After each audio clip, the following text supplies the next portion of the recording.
सावी जैन। आपका रिजल्ट आया है, कितने नंबर आपको मिले और कैसे इतने अंक आपने प्राप्त किए, क्या मेहनत की और कैसे, क्या सोच रही है आप? सर मुझे 499 मार्क्स प्राप्त हुए हैं 500 में से।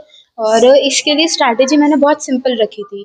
मैंने पहले एनसीईआरटीज़ को गो थ्रू किया, एनसीईआरटीज़ को थोरली 2 या 3 बार पढ़ा ताकि मुझे उसका 90% चीज़ें याद हो जाएँ।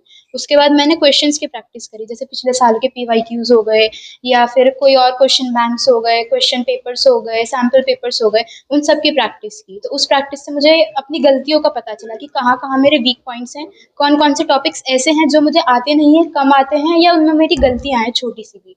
तो मैंने उस टेस्ट से ये पता किया। उसके बाद मैंने दोबारा बुक खोली और उन टॉपिक्स को दोबारा से पढ़ा, उनको समझा और अपनी गलतियों को दोबारा रिवाइज़ किया। उसके बाद मैंने दोबारा टेस्ट अटेम्प्ट किए, क्वेश्चंस करे, पीवाईक्यूज़ करे, उससे मेरी गलतियाँ कम होती गई। अच्छा, अब इतने मार्क आए, आपको सोचा था आपने यहाँ पहुँचोगे आप? नहीं सर। तो किसको प्रेरणा मानते हैं आप यहाँ पहुँचे, इतने मार्क्स आए आपको? क्या प्रेरणा रही सर आपकी?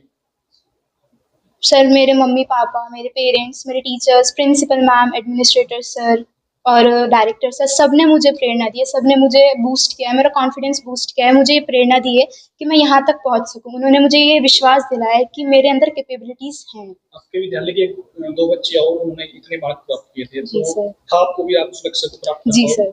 तो क्या बनना चाहोगे आप? जैसे आप इंटर कर ली, उसके बाद क्या लक्ष्य है आपका जीवन में, भविष्य में क्या करना है? सर मुझे सिविल सर्विसेज़ जॉइन करनी है एज़ एन आईएएस। ठीक है, ठीक है।